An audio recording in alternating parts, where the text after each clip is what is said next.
ابو سعید رضی اللہ عنہ سے روایت ہے کہ وہ رسول اللہ صلی اللہ علیہ وسلم کے پاس آئے، آپ بخار میں مبتلا تھے، تو انہوں نے اپنا ہاتھ آپ کی چادر پہ رکھا، کہا ہے اللہ کے رسول آپ کا بخار تو بہت سخت ہے۔ آپ نے فرمایا بے شک ہمارا حال اسی طرح ہوتا ہے، ہم پر آزمائش زیادہ سخت ہوتی ہے اور ہمارا اجر بھی زیادہ ہوتا ہے، یعنی جس کی آزمائش بڑھی اس کا اجر بھی بڑھا، جس کی تکلیف زیادہ اس کا ثواب بھی زیادہ۔ پھر انہوں نے پوچھا اے اللہ کے رسول لوگوں میں آزمائش کے لحاظ سے سخت کون ہوتا ہے؟ آپ نے فرمایا انبیاء۔ کہا پھر کون؟ آپ نے فرمایا علماء۔ کہا پھر کون؟ فرمایا نیک لوگ۔ اب ہونا تو یہ چاہیے تھا کہ جو نیک لوگ ہوں، یا عام طور پر لوگ یہی سمجھتے ہیں کہ اگر ہم نیک کام کر رہے ہیں، عبادت کر رہے ہیں، تو پھر ہماری زندگی میں تو کوئی مشکل نہیں ہونی چاہیے۔ نہیں، مشکلیں ہوتی ہیں ان کی زندگی میں، لیکن وہ برداشت کر کے خوشحال ہوتے ہیں، وہ دل سے خوش راضی رہتے ہیں، اور وہ سمجھتے ہیں کہ ہر لمحہ ہمارا اجر بڑھتا چلا جا رہا ہے، لہٰذا یہ چیز ان کو اطمینان دیتی ہے، اور وہ اس پریشانی پہ پریشان نہیں رہتے ہر وقت، بلکہ اللہ سبحانہ تعالیٰ کی طرف رجوع کرتے ہیں۔ نبی صلی اللہ علیہ وسلم نے یہ بھی فرمایا کہ ان کو یعنی نیک لوگوں کو بعض اوقات ایسی تکلیفیں آتی ہیں، کچھ لوگ آزمائش پر بھی خوش ہوتے ہیں بنسبت اس شخص کے جو کچھ دیے جانے پر خوش ہوتا ہے۔ یعنی عام لوگوں کا حال کیا ہوتا ہے کہ جب ان کو کچھ دیا جاتا ہے تو وہ خوش ہوتے ہیں، لیکن انبیاء اور نیک لوگ جب ان پر کوئی تکلیف آتی ہے تو خوش ہوتے ہیں، وہ سوچتے ہیں کہ ہمارے رب نے اس کام کے لیے چنا۔ اب رب کی بڑی حکمتیں ہوتی ہیں، وہ کسی پر اس کی وسعت سے بڑھ کے بوجھ نہیں ڈالتا۔ لا یکلف اللہ نفسا الا وسعها، اللہ کسی جان پر اس کی ہمت وسعت سے بڑھ کے بوجھ نہیں ڈالتا۔ لہا ما کسبت وعلیہا ما اکتسبت۔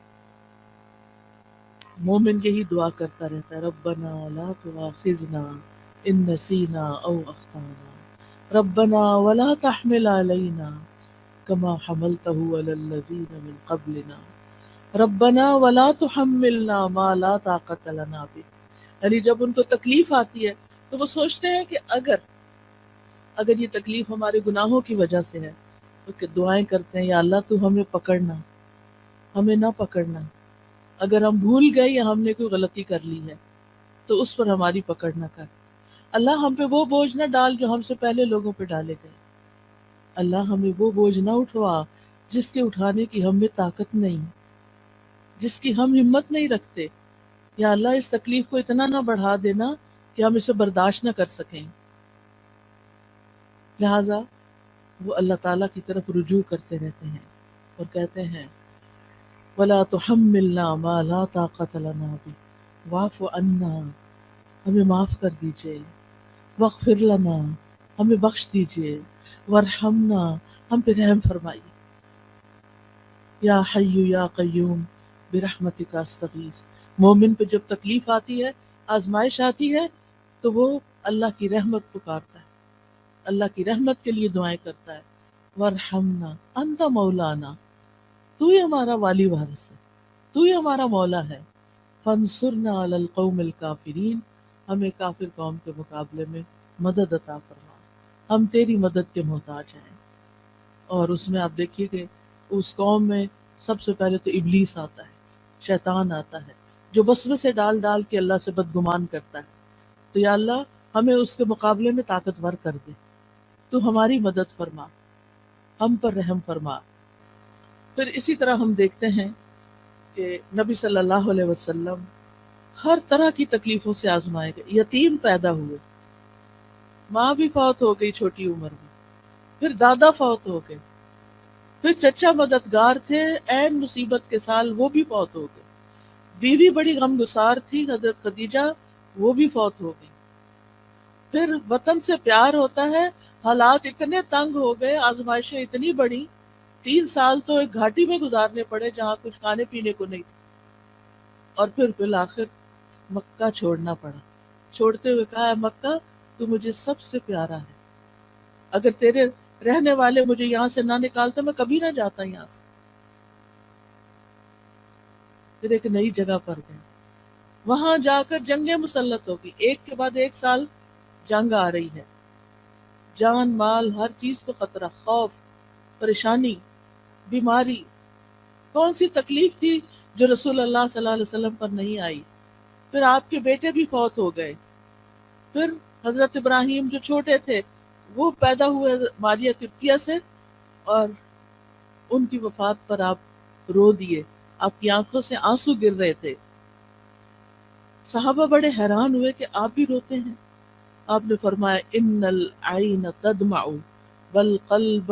والقلب يحزن ولا نقول الا ما يرضى ربنا وانا بفراقك یا ابراہیم لمحزونون۔ آنکھیں روتی ہیں، دل غمگین ہوتا ہے، اور ہم وہی بات کہتے ہیں جس سے ہمارا رب راضی ہوتا ہے۔ دل میں غم ہے، آنکھوں میں آنسو ہیں، یہ منع نہیں ہے، یہ ہوگا، لیکن زبان سے کوئی ایسی بات نہیں نکالیں گے جو رب کو ناراض کرے۔ اور اے ابراہیم، تیری جدائی سے ہم بڑے غمگین ہیں،